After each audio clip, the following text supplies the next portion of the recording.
Hey everybody, welcome to the Creepo Depot. Today we'll be talking about this little indie game. This little indie game that came out like 3, 8, 12, 34, 4 years ago. My co-host is giving me 4. 3. I'm giving you 3. Oh, I thought you were counting your thumb. I was counting your thumb as well. You're holding up your thumb. See, the magic thing about podcasting is that I can go and say that, and I could be saying that you're wearing a chicken hat. And I could be saying you're shirtless right now. I mean, I am. And I could say that I'm a billionaire. Well, you're not. Well, nobody will believe that. Nobody will believe that. Because I'm in a podcast like this. Yes. You're not hosting your own show. So, unfortunately, we couldn't have Nathan on today to talk about Undertale. Nathan recently won the podcast co-host award of best podcast co-host of the year, and he is now currently on a cruise to the Caribbean, and he could not join us. I didn't even know that he signed up for that. He's not even technically the co-host of this show. So instead, I replaced him momentarily with Nathan Z. Hello. And we also have Jersey. Hello. It's the Z Show. Hopefully we don't put you to Z's. That's very Sans of you to say. You shut the hell up. Anyways, all right, so there's a game, Undertale. It's pretty fun. I'd probably go and give it like a freaking... I'd go and give it like a 4 out of 5, 8 out of 10, yeah. Same here. 4.5. So 8.5. Yeah. So yeah. Okay. So the way I'm gonna structure the show is we're gonna give you these. So we kind of give you these. We're all kind of on the same boat. It's not the most perfect game out there, but you know, it is one of the most charming independent games out there, though. Yeah. And we'll get into why and our stuff, and hopefully by the end of this show you'll understand why we gave it those scores. But let's just go around the horn and just tell me about how you learned about this game in the first place. We'll just start with Nathan. All right. I learned about this game through DeviantArt. Was Was the game already out, or? Yeah, the game was out at the time, 2015. I normally just go on DeviantArt once every 2 days and just search through images that I like. And there were a lot of images of these 2 skeleton characters and this flamboyant robot, and I got so tired of seeing them that I did not want anything to do with wherever it was it came from. And then I saw the 2 best friends play was doing a whole playthrough of that game, and I'm like, I'm not watching that. A couple months passed, and I'm like, you know what? They finished. I'm bored. I'm never going to play this game. And then I sat through their entire LP, and I'm like, oh my God, I wish I had played this game myself. Gosh darn it. And what about you, Joyce? Well, Joyce, don't be eating. It's gum. Don't be eating while recording. Don't be chewing. You don't see me going and eating. You saw me spit my gum out before we came in. You didn't see me going and eating a big old fat burger while I'm here. We're trying to talk about Undertale, the game that came out 3 years ago that just came out on the Switch not too long ago. All right. Well, I'll tell you how I learned of Undertale. I was actually watching one of them video game donkey episodes called Dundertale, and it was quite a charming treat to watch. After, seeing some gameplay of a murderous flower, I knew I just had to play the game. It was quite a whimsical adventure. A whimsical adventure indeed.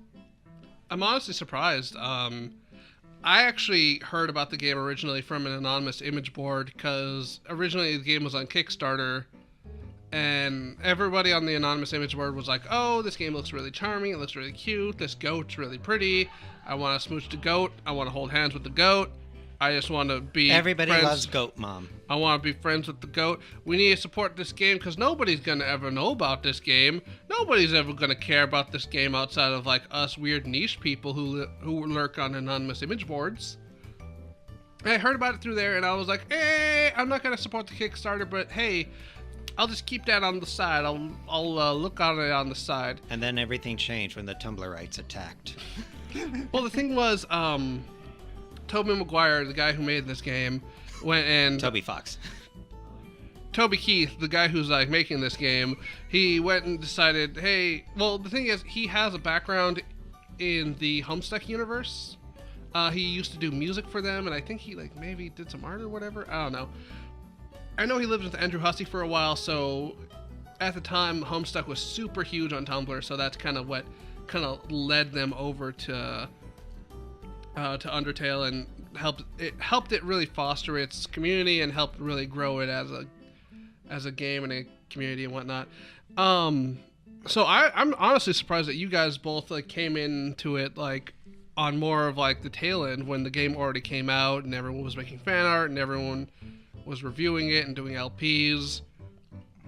So that must be really different because I originally did not. I played it first. No. How did I go about this? Yeah, I played it first, and then I watched a Genocide playthrough, and then I lost my data for my game, and then I just watched a full playthrough, so I got the full ending. Because I was just like, you know what, I got my ending, whatever. Yeah, it's really odd. Is there any, like, I know Jersey was like, hey, I just watched Video Game Donkey, and that's mostly what I got from it. What was, like, the thing that kind of drew you to it, anyways? Well, seeing guys I'm familiar with playing through the game made it entertaining. I love the two best friends play. And then whenever they were talking, I'd like pause the video and read the dialogue boxes, and got some enjoyment from the writing and the character designs and all these little puzzles and how to beat the monsters without killing them. Well, I have to say this was shortly after a few years after I beat the Mother 3 on the emulator. I don't know, just watching the gameplay, there felt like a similar feeling of that, just whimsical magic you get when you play an RPG game. So I popped it in and started playing it, and I like how you like make it sound like it's a physical game when you played it on Steam. Well, yeah, of course I played it on Steam. Where you like popped it in? Where are you popping it into? Well, I'm popping it into my computer after I downloaded it. Come on. Jesus. But yeah. What, does the computer just go? Yeah, does your computer just pop or something whenever you... Yeah, you missing the point. It's just... yeah. Well... Regardless of how I played the game, it was pretty fun and just very memorable. But yeah, originally what drew me mostly to it was, that's actually funny that you brought up the whole Earthbound thing, just because Toby Fox, before he was doing this, one of his first earliest projects was a Earthbound fan game where it takes place during Halloween, and a certain track from it, like a certain track from that Halloween mod went into the game, which is pretty neat. And also it was kind of interesting since that song wasn't originally intended for Undertale, but for something else. So I guess we just kind of dance around this a little bit, but let's just go into like, what are your favorite characters? What characters did you really like and click with? Does anyone want to start on that? You're asking us to choose between our children. If I were to... Well, you think of like the characters off the top of your head. Who do you like kind of gravitate towards and whatnot? There was actually a character that I did like very much. That was not like probably the first one you could think of at the top of your head. I have to go with the Mad Dummy. Really? I just love his theme. It kind of reminds me of... I can relate to him in the sense, like, if I finally got mad and I just... Angry! Started swinging now and then, like, while playing that catchy tune. Like... Stop that now. Not on my show. My God, it's just... It's just, I don't know, it's like the most entertaining character I could come across. I actually really did like him, and like you guys said, his music is actually really catchy. Which also the soundtrack itself is just catchy. Period. yeah, we'll get into that a little later. But I actually did really like his fight in general too, because for those of you who don't know how Undertale works, is it's not like a typical RPG where you have to when you're on the defensive and the enemies are attacking, it turns into a kind of a shmup game. And so you're like controlling this little heart that like goes around a little playing field, and you need to dodge attacks and retaliate accordingly. With the Mad Dummy fight, you can't actually like physically harm him, and talking to him or doing anything else will not work on him. So what you have to do is you have to redirect his attacks back at him. He'll launch these little missiles. You kind of do a little whoop, whoop, whoop, and he'll just be kind of going back and forth, and you just go and try to knock him with enough missiles to go and get the next dialogue spread. And that actually was one of the more fun fights, and actually one of the more memorable fights I really liked. A lot of the boss fights are very memorable. I can't choose any one character I love. Well, just like talk about the ones that you do like. Most of them are the main characters. When we come across Papyrus, he comes.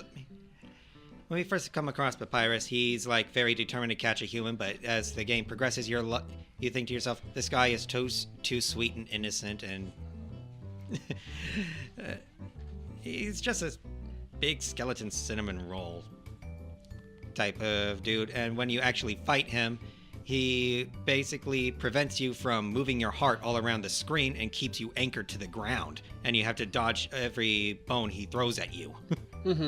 And it becomes more of like a little platforming game, and you have to remember this special rule they introduced early on with it was a blind dog who did this, where if you're turned blue things, you just like, in order to dodge them, you just like stand still, and then with orange things, eventually you have to move. You have to move through them, which is actually like a really, like, I like how the game built that into built it in, and then kind of like explained it and kind of led you to the steps. So when you get to Papyrus, you know, he does that. And also Papyrus is just such a nice guy. He doesn't even kill you. It's impossible to die on his fight. Right?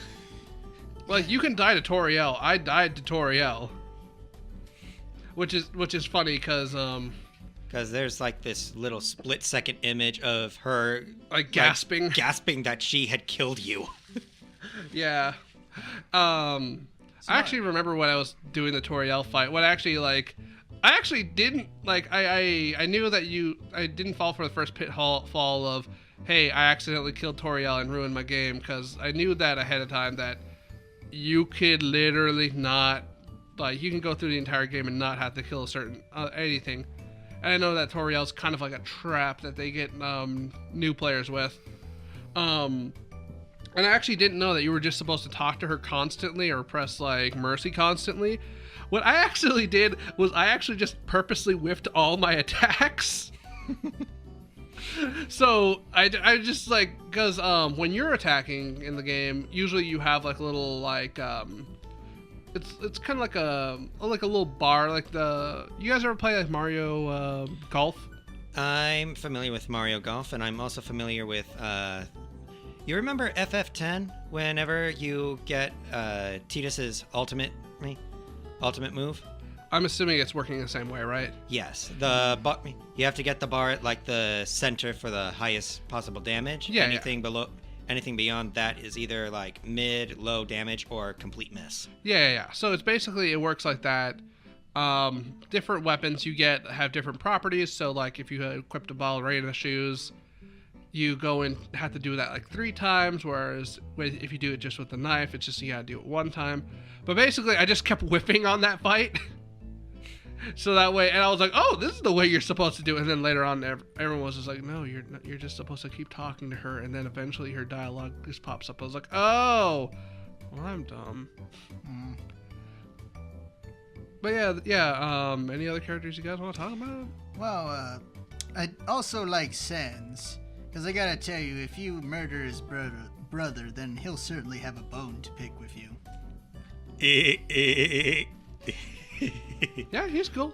I like him a lot. I do like how goofy he is and how I think Sans is like the designated Cheshire cat to this Alice in Wonderland-like story. He helps you along the way, but at the same time, he doesn't help you along the way. You know what I mean? I just like how he bamboozles you constantly. Right? Hey, hey, buddy, go use my telescope here. Totally okay. Totally okay.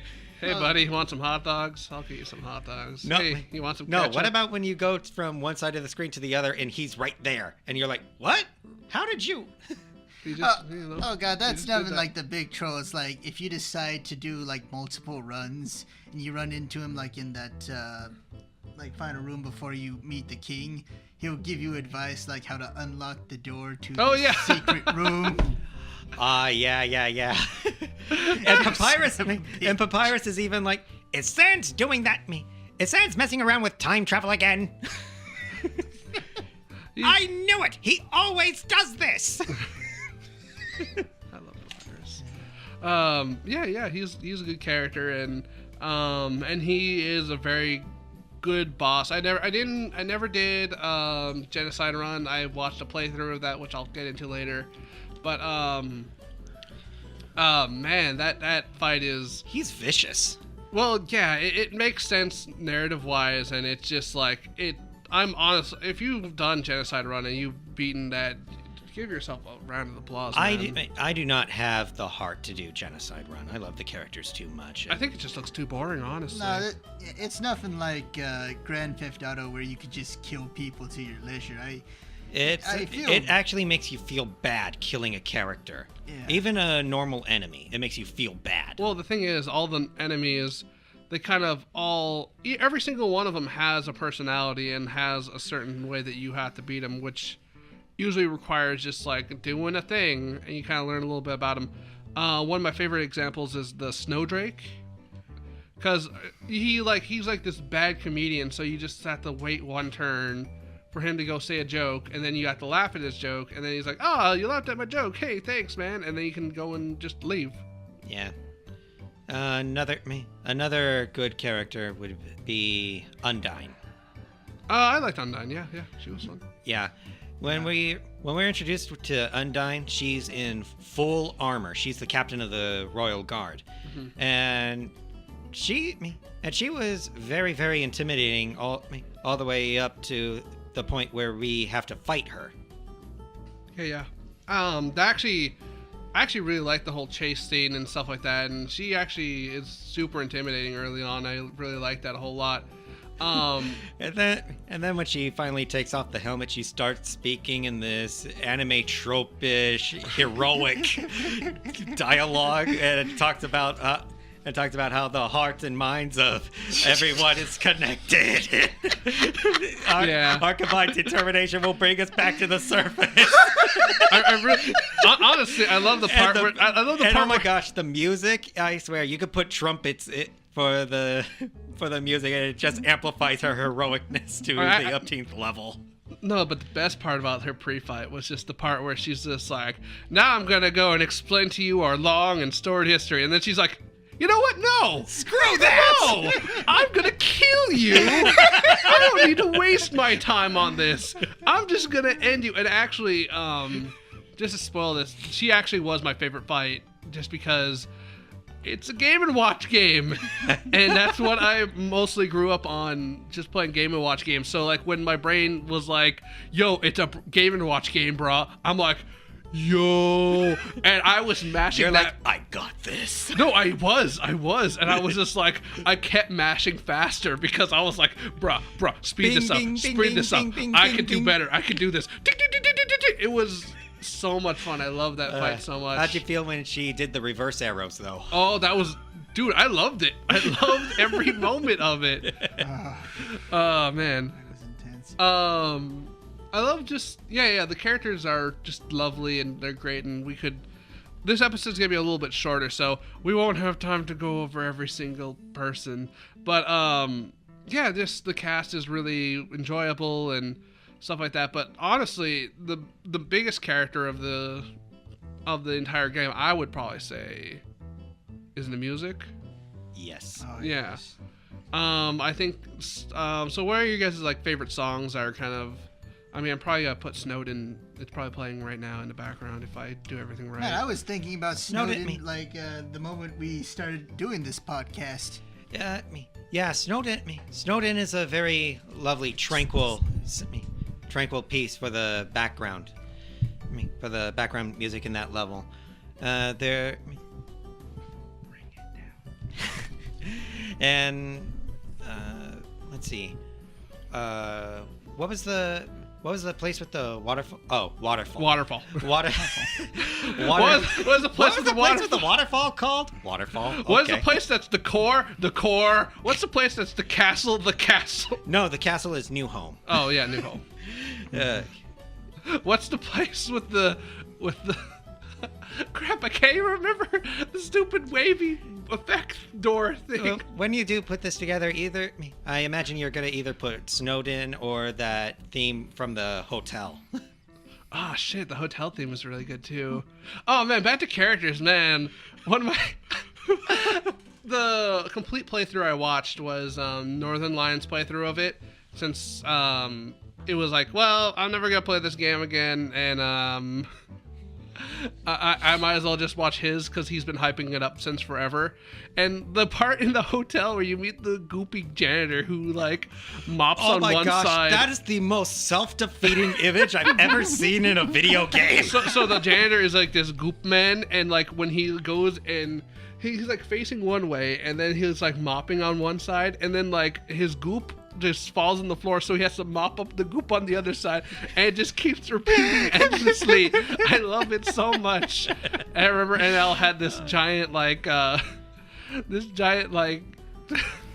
thing about the American worker and how people can't go and crawl out of their own debt and stuff, and they keep borrowing, and it was so good. He's like, or it's just a silly goop man, I don't know.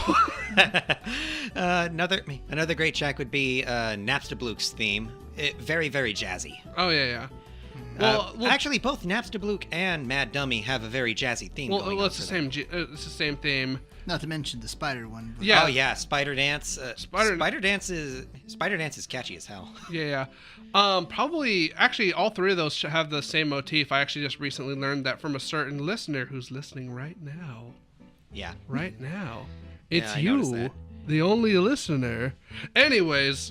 Papyrus's theme sounds very fun and energetic.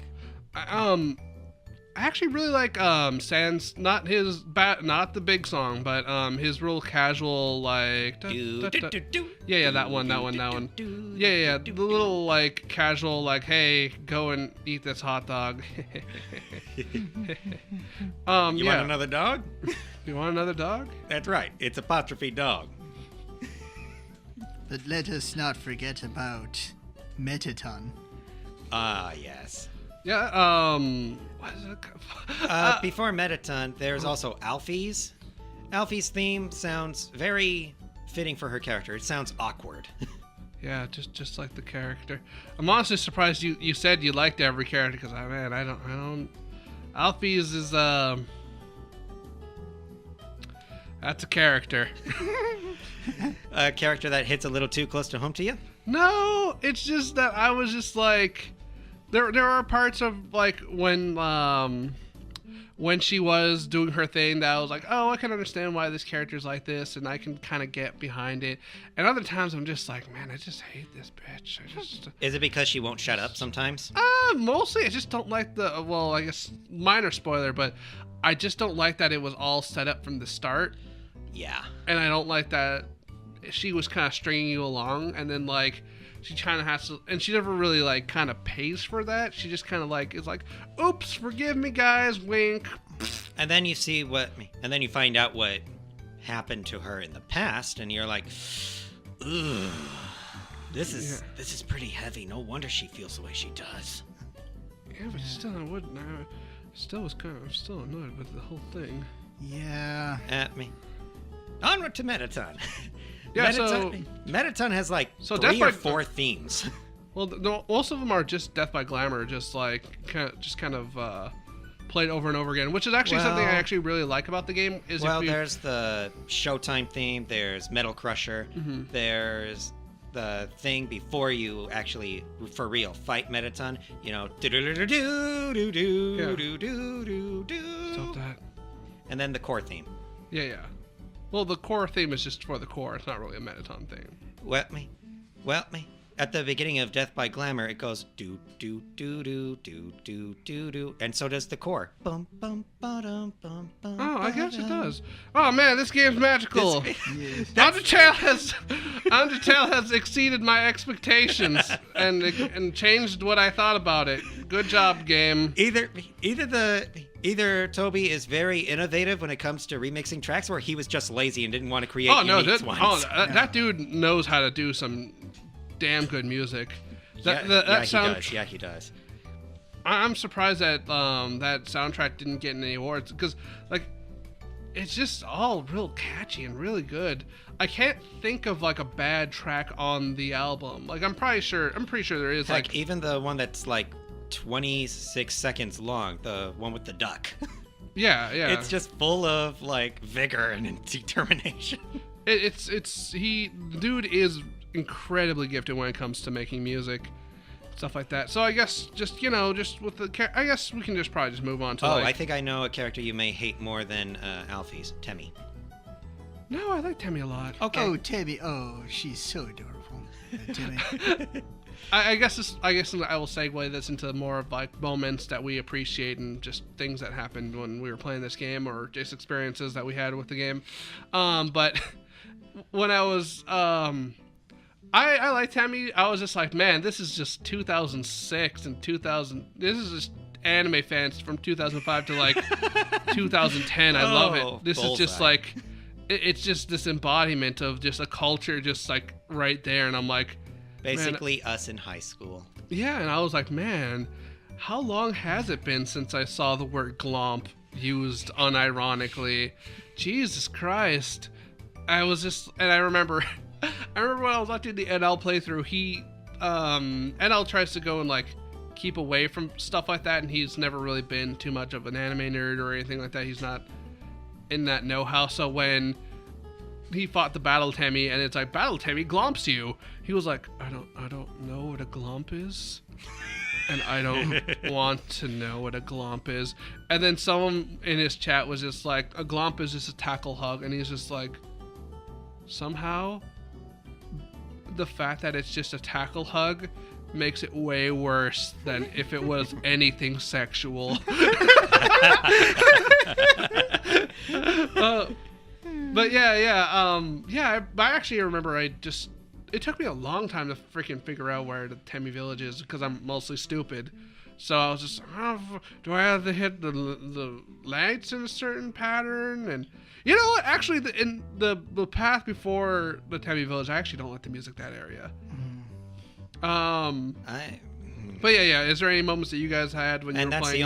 And that's the only village where you could sell stuff. Everywhere else you go to sell your stuff is like, what does this look like? A swap shop?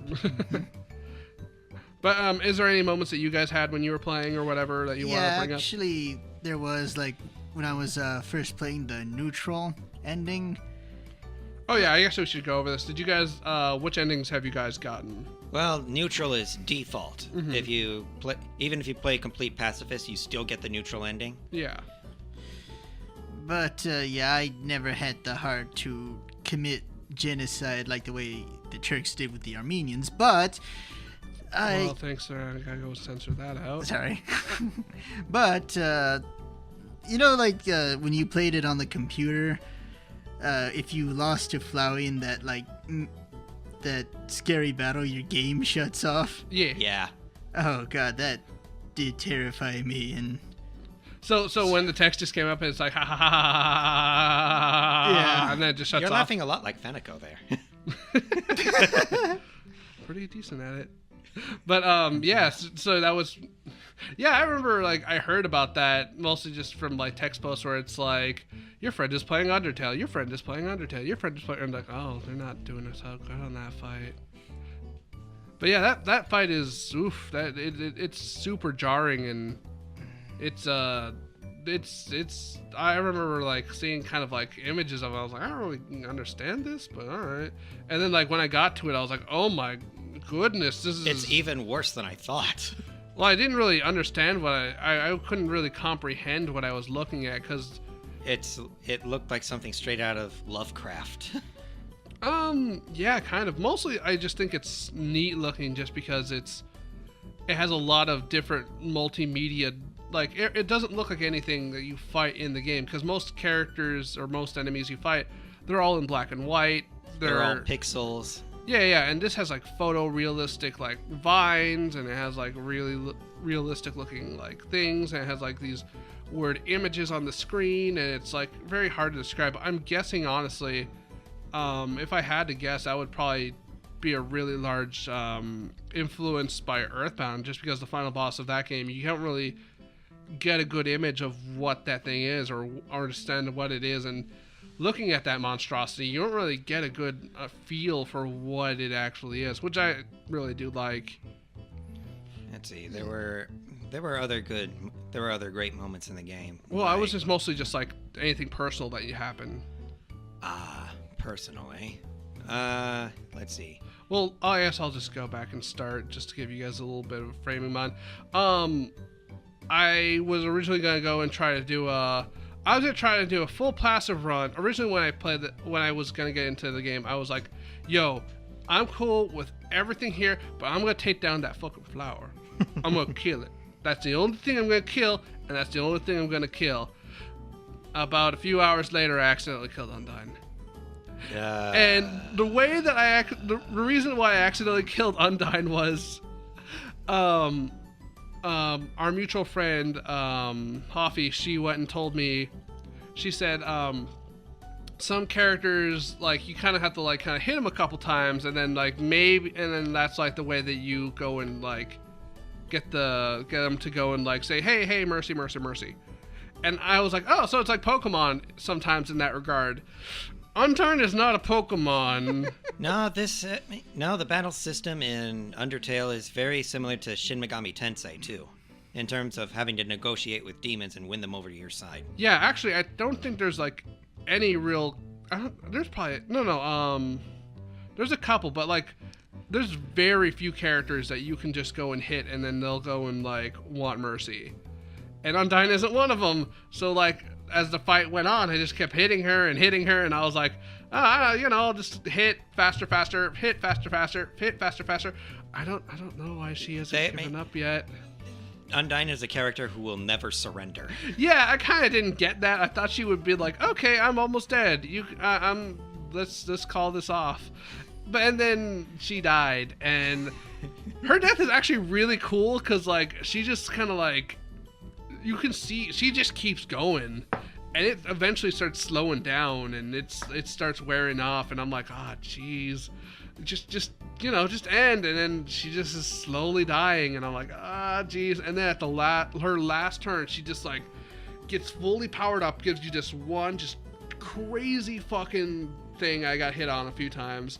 And then she's just like, I'm not gonna die, I'm not gonna fade off. And then she just kind of crumbles, and then she snaps back one last time and then fades. And I was like, oh fuck, I messed up.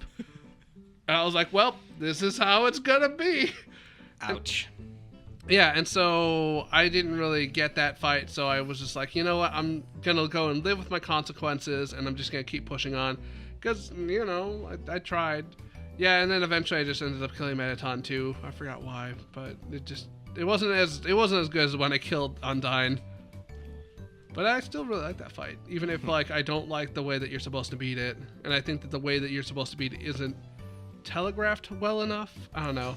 What about you guys? I actually like, with the mercy side of Undyne, I did like going to her house and then questioning why her refrigerator warms food rather than chills it down. Doesn't the food rot if... Cold food sucks, dude. Yeah, that was actually a very fun moment, getting to meet Undyne a second time without her battle armor, and Papyrus ends up inviting us over to her place, and she opens the door and is like, "Hey, Papyrus, ready to go? Ready for another round of training?" "You bet, I even brought a friend." "Hi, I don't think we've..." And she just pauses, and you see this little, like, angry smile on her face. And she just slowly but surely just says, "Why don't you two come in?" Because she knows Papyrus is innocent and she doesn't want to, like, break his heart. There's that, and every time Metaton appeared throughout Hotland. With Metaton, it's almost like he's pulling out every single different kind of game show type thing from that you normally associate with television. At one time, it's actually a quiz show. The next time he appears, it's a cooking show. Then a news report. And it just goes on and on. Even one with, I believe, a skit from Romeo and Juliet. That was actually Final Fantasy VI. Yeah, that was actually a reference to the opera scene in FF6. Ah. But I actually speaking of how you first learned about this game, Jersey, you know how like in Donkey's like little video, like when they originally go and explain the whole like if you go and step on the yellow thing, then you'll smell like your lemons, and you can go in water if you smell like lemons because the fish won't eat you and stuff like that. Legit, I actually did make those notes. I actually legit made those notes, and then when the game goes and does the jokey joke, I was like, God damn it! And so I tossed out the notes. And so when the game brings it back, so let me go and explain this a little bit better. In the game, early on, Papyrus goes and says, "Oh, we got this crazy thing made by Dr. Alphys. It's a giant like." Color-coded puzzle. Yeah, it's a color-coded puzzle, and each color represents a certain thing, and you can go through here and go through there, and blah, blah, blah, blah. And it explains it's really complicated, and so, like, I was just like, okay, so do that. And then he's like, the puzzle is randomly generated. It could be anything. And then it just generates something super easy that you can just walk through, and he's just like, I'm out. He just I'm out. Walks away. He just flips out and he's just like, I'm out. I'm done. Goodbye. So later on when that comes back and it's in full effect and it's actually randomly generated, I was kicking myself in the ass so much. I was like, why did I go and spend a bunch of time taking down notes when I could have just and then I threw away the notes, and now I need the notes, and I'm not going to get through this section. It's only 3 seconds. I had 30 seconds to do this. I've already wasted 20 of it. I can't do this. And then it's just scripted, and I was like, oh, well, fuck you, game.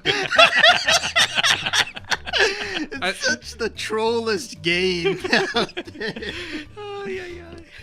But yeah. Just... That was that. And I think that was the reason why I wanted to kill Metaton, because I was like, you don't put me through that shit, and then. Oh wait, no, I don't remember a reason why I killed Metaton. Is because after I killed Undyne, I was like, shoot, I killed Undyne. And then somebody told you what happens if you killed Undyne and leave everyone else alive, right? Well, no, they just said that if I was like, oh crap, I killed Undyne, so. That might mean that Metaton becomes king, and if Metaton becomes king, that's like the worst ending, because it's implied that he has like labor camps and stuff like that. So I was like, yeah, I think I'll just kill Metaton, just that way it's all evened. And so my ending I got originally was that Toriel becomes back and becomes queen, takes back the mantle, but then everyone hates her because like it's like, hey, we don't have any celebrities, and the human hearts are gone. And the human souls are gone. Human souls are gone. The royal captain hero that we all had is gone. Our celebrity is gone.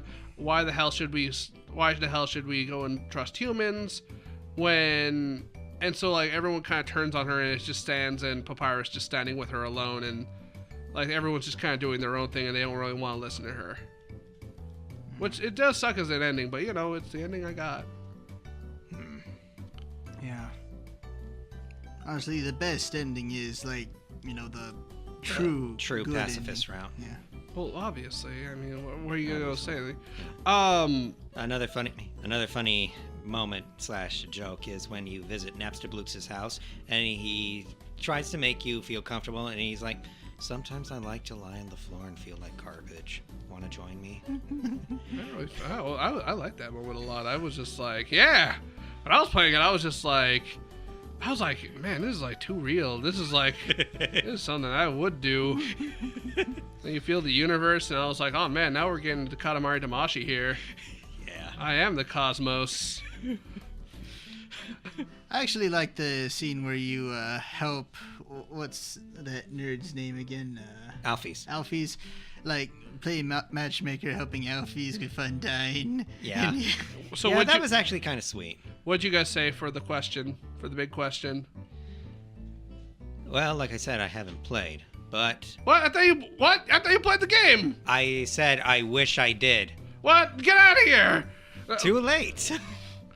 Jersey, did you at least play the game? Yes, of course I played the game. Then what the fuck did you answer for that? You know, the big question. The big question during the Alphys Undyne matchmaking thing. Yeah, that is like, no, anime is not real. I would say no too. Just rip the Band-Aid off. Just rip the Band-Aid off really fast. Get it over with. Because you'll only set her up for failure if you bring her to the surface. You guys are horrible. Oh, you gotta face reality. Oh, we're horrible sometimes. for telling the truth? Yeah. We're horrible for being a good friend? No. We're horrible for being honest? Yeah. Yeah, that's what I'm trying to say. That's what I'm trying to say. You should probably kind of lean into it, not rip the Band-Aid off. Kind of I wouldn't say, I'd say more like ease them into a hot scalding pool of truth. Pool of truth. I mean, you don't just dunk them in. You just go and say, aspects of it are real. Well, real. The game just said yes or no. Yeah, and then there is no, let's just ease them into the scalding pool. No, there is no easing way. It's either yes or no in that game. I'm gonna say yes, and then All right. I didn't get to that part though, because I was just like, I don't want to fucking deal with Alphys no more. Fuck that. Also, Undyne's dead, so I guess I can't even get to this part. Oh, do you want to know the best part? Since you killed Undyne and Metaton, you complete the neutral route, you'll have to play through the whole thing all over again. No, I won't, because what ended up happening for me, anyways, was I had a hard drive. I had some hard drive issues.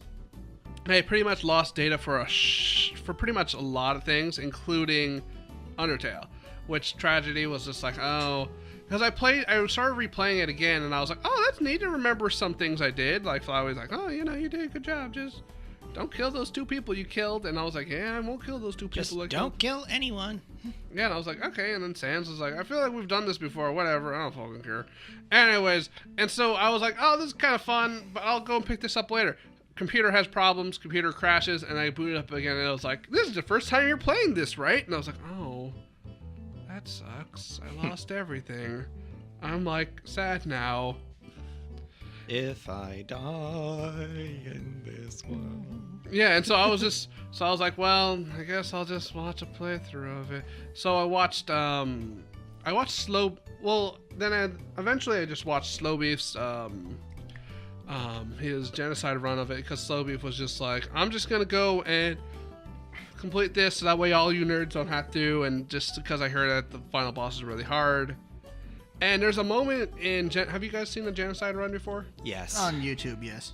There's a moment in there that is actually one of my favorites. It's the game actually calling you out for watching it, and I was like, oh. Yeah. Wow. It's just, oh, God. Wait, what? Yeah. In the genocide route, as Flowey's explaining his backstory, at some point he comments saying, talking to the player, that you did me. But look how far you've made it. Look how far you made it. Everyone else isn't as brave as you are. They would just rather sit by and watch you do it themselves for them. Which honestly is actually even worse. How creepy is that? And like he's literally looking at the camera. It's like, yeah. I remember when. And I remember if you kill Toriel, reload, and spare her, Flowey calls you out on that too. Yeah. I love that Yeah, stupid flower. I remember that. Oh God. So you went and did that, Jersey? Oh, Yeah. another. Yeah, because I couldn't I couldn't find it in myself to kill. It's like even the music makes you feel like just makes your skin crawl like with every life you've taken and as you're going on the genocide route. Like, Wait, you actually attempted it or something? no, I've seen like No, Oh, he's okay. watched it. Okay, I've yeah. seen the gameplay and hearing the music kind of just gives you that unsettling feeling. They kind of like cut all the cheery, happy music and just kind of like make it more of a droning sound and stuff like that. And and save points just become like check marks where it's like there's 12 left, there's 13, there's 5 left, and no one else came. And like it's just like, oh geez, it's a real downer. But yeah, I love that moment of that game. And I remember when that happened. I remember Slow Beef like turned to the camera as well, and he was just like, "Well, the game called you out, chat. Looks like you're all a bunch of pussies." And I was just like, "Dang it, game called me out, damn it." Oh man. But then again, he had to spend 2 hours on the Sans fight, and I was like, "Well, I don't want to deal with that." Oh, did you? Was the chat telling him to like spare Sans? Oh no. He was going all out. He was going full like. He went full. Hey, I'm gonna kill everything. I know that there's a couple. I remember that was like one of the first Undertale videos I saw was some nerd sparing Sans at the whole. At the whole big fight. Yeah, at the whole like, hey man, look, there's something like good in you. I know that there's something good in you. There's something all right, and you know what? Let's just call this off, and let's just end it. Do you remember me? Yeah, do you remember everything? And then like, I remember like some nerd was like, oh, I know I would kill everybody, but geez, let's just hope that this is gonna be a different ending. Freaking clicks it, get donked. But I do like what Sans said. Sans said after the whole get dunked on, he said, "If we're really friends, you won't come back." Yeah, pretty much. I'm like, this game, even when you play the true pacifist route, it guilt trips you into not playing it ever again. Yeah, pretty much. Oh yeah, So Jersey, did you get full pacifist route, or Yeah. since apparently not everybody here played the game, so Well, I told you at the time. I says like, well, I'm never gonna play this game. Jersey, yes, tell me about how you played the game and how you actually physically played it. You popped it into your game, into your computer, man. Well, I only played it 2 times really, like going in. The first like neutral ending, I decided like to see what would happen if I felt bad after killing like Toriel and Papyrus. You killed Papyrus You too? killed Papyrus? Oh, just one time. Jesus! Just one time. What do you like? What do you mean, just one time? What are you like the Prince of Persia or something? You just kill and then you're just like one time. Well, that's what it felt like to kill you. Well, to be fair, at least he did that, unlike you. Anyways, continue, Jersey, with your story about how you murdered good skeleton men. Yes, it's like in this game, like as I did slightly commit like a bit genocide, not full blown genocide. So you were attempting it. Yeah, but it's like killing these characters. It's like I wanted a reason. Like for them to give me to just kill them without mercy. But they were decent folks, and I felt like Decent folks that were trying to kill you. Well, yeah, but they weren't evil or anything, and I was just starting to feel like a monster doing it. So And then when you killed Papyrus, it was... Let him speak. yeah, after I killed Papyrus, it's like, all right, I can't keep doing this. So I spared like the lives up and coming, so to speak. And after I finished the neutral ending, I decided to go. Well, what ending did you get? Like, what happened in the end? Well, I fight Flowey in this bizarre... Well, no, like what did the text say? Like mine said, hey, Toriel went back, became queen, blah, blah, blah. Well, they did mention Alfie's was there and Sans. Mm-hmm. Just the usual ending. I played it a long time ago. I don't... I swear, people, I go and tell them, hey, I'm doing a show about Undertale, trying to remember things about your playthrough. And then I remember me. Hey, you didn't even play the game, man. I watched a ton of playthroughs. All right. You can talk to me about it. All right, pretend like you played the game and tell me what ending you got originally. Okay. Did not kill anybody. Got the whole spiel of everybody's lives in the underground. How they're trying to make it without Asgore. How Toriel became queen, and how they're trying to make the best of everything. And then went back and then loaded up the save file back to before you fight Asgore, and then you have to go and talk to Alphys and start the whole little matchmaking thing, and then go into yada yada. Yeah, and then you got the pure. So you did eventually get the pure ending, Jersey? Yeah, I got the pure ending, and it just, like... I swear this game has a way of kicking your heart in the dick. It's just... real emotional. I cleaned out my whole tissue box. Even I teared up. As you watched your YouTube video. Anyways... Yeah. But, good for you, Jersey. You know what? Good for you. You did something I didn't do because I was like, fuck it, I don't want to play this game no more. I'm fucking done. But yeah, good for you, Jersey. To make up for it, at least I bought a physical copy of the collector's edition of Undertale, complete with the locket. You didn't play the game. Just play the game, brah. I don't want to open it. You know how much that thing cost me? Like $40? 80. 89. Well, that's double what I thought. So, like, the other game I got cost $100. Well, it came with an art book, the locket, the game itself, you know. All right. Well, at the beginning of the show, we basically like gave it a score. We all just kind of agree it's like a 4 out of 5, kind of like an 8 out of 10 game. Let's just go around the horn and just kind of like go over why you would. We've been singing this game's praises. Why would you give it like not a perfect like 10 out of 10, 100 out of 100 kind of score? We'll start with Jersey. Actually, no, I'll start with Nate. Nate, start. Well, there's no game that's like perfect 10 out of 10. Yes, it's called Super Mario World 2: Yoshi's Island for the SNES. That's the perfect game. It's really? Just so good. But yeah, you're saying? What was I saying? You were saying that this game isn't perfect because... this game is... Like, why would you not give it like a 9 out of 10 or a 10 out of 10 or something like that? I actually want to give it a 9.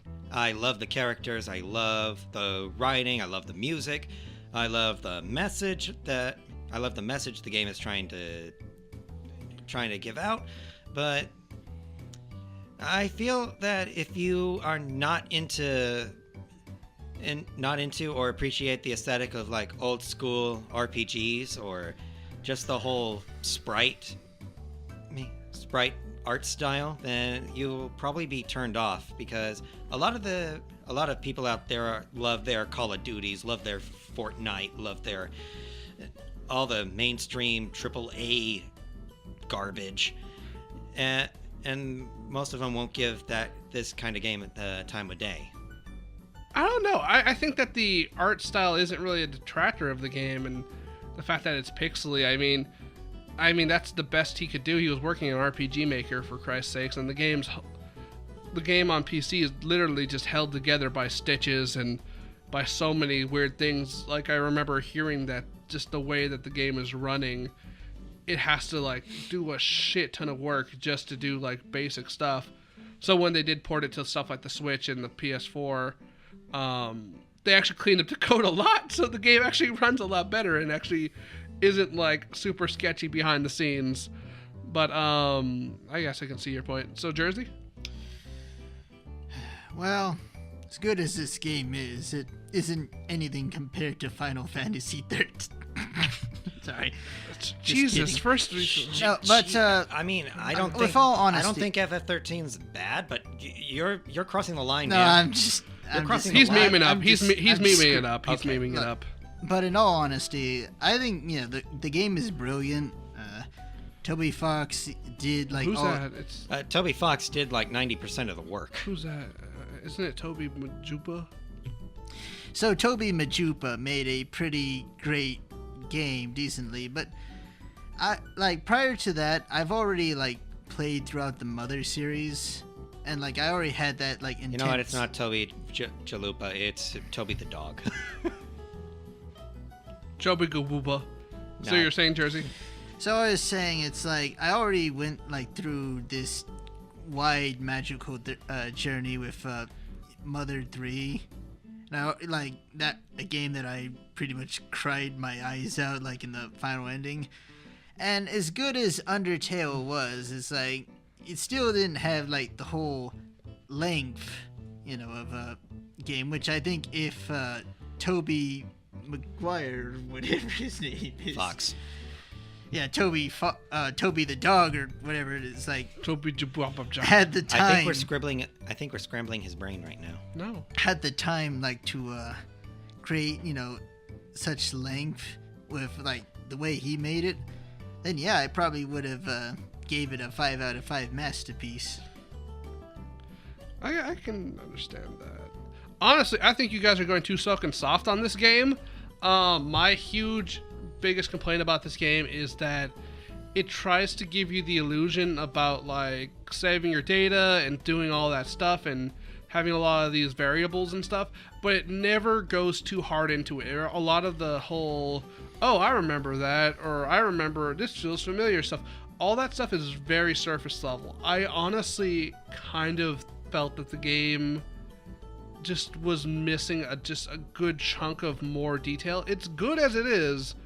I think that a good chunk of people should try it out, and I honestly hope that a lot of people go try it and play this game blind and don't listen to this stupid show. But I hope that honestly, Renee, can we go and like record that? Just be like, hey, you can do it. Yeah, we'll probably do that.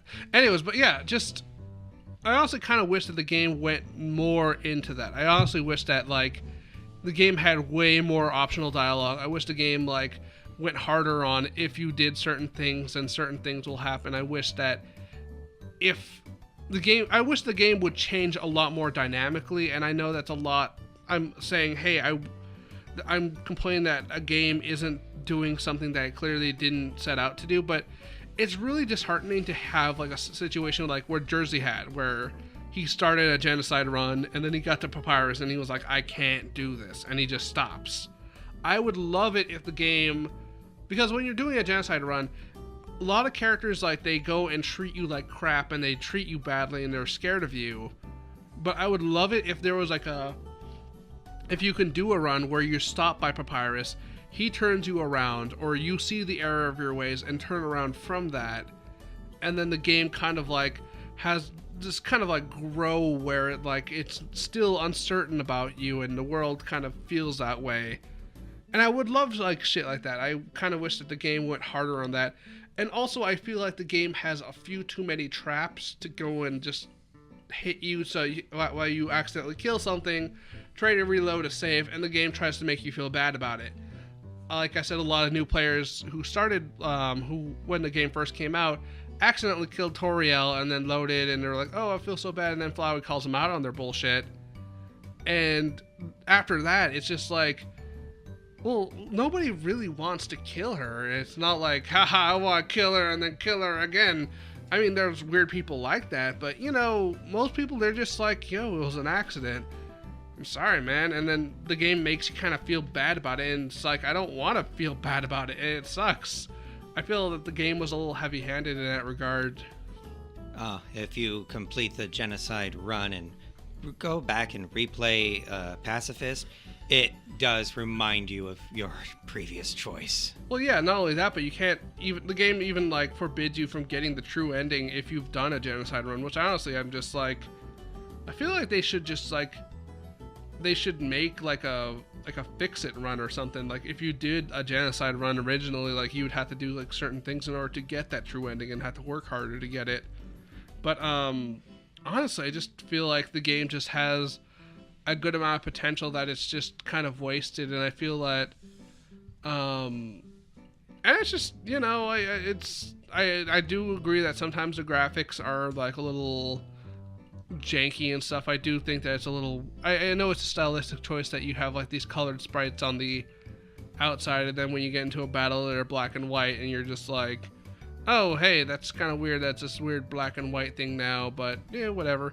And a lot of the fights just kind of boil down to, I gotta go and say the right thing. I kind of wish that there was a lot more interplay with the actual defense mode or whatever, or, you know, actually like have characters who want to fight you and then like prove how strong they are. I don't know, that's just how I feel about it. I feel like I do like this game a whole lot. I wouldn't be doing a show about this game if it wasn't for that reason, but it could be better. It could be a lot better. Good critique. Very good. But yeah, I guess we'll just close it up then. Any closing thoughts? We'll start with Jersey. Actually, I don't really got nothing. I mean, you know, the game's pretty good. And then, All right. Do you want to plug anything, Jersey? You want to go say where you're from, or where? oh, You want to go? You want to go and announce anything exciting? Oh yes, actually, indeed. I got a callback for a recent play called Murder on the Nile, which will show somewhere next year. Oh, good job, Jersey. So if you're in the SoCal area, maybe what is it gonna be in Whittier or something? Or It's gonna be over in Fullerton. okay, so it's gonna be in Fullerton. So maybe go check that out. If we're still doing this show next year, maybe we'll go and do another announcement for that. So congratulations on that, Jersey. Thank you. And Nate, you got any final statements? Anything you want to plug? I'm just happy to be me. I'm just happy to I'm just happy to have a chance to talk about something I love on the podcast again. And it was good talking with you again. The last time I saw you was when you died on Mark's podcast. Yeah. Wait. Oh yeah, that's Wait. right. You died. But I died too. So Ah, well, you have me to thank. I was able to grab all the stones and bring you back to life. This is really stupid. Don't bring this. I'm gonna have to edit all this out. It's gonna be a pain in the ass. Nathan. is it my fault? Nathan, is there anything you want to plug? I've got nothing to plug. All right, you don't want to go and tell everyone your DeviantArt. Also, thanks by the way on this splendid art. Hopefully it came out well. Nathan drew the cover for this. It looks real good. Oh man, look at that! Look at that Sans right there. It is not me.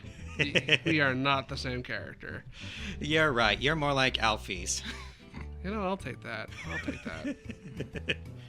Anyway, it's been the Creepo Depot. Thank you so much for listening, guys. I know it's a little bit of a shorter episode, but we'll go and give you a nice long episode next time. It'll be great. And hopefully by then, other Nathan will be back, and he will have gone and actually played the video games. All right, Renee, kill it.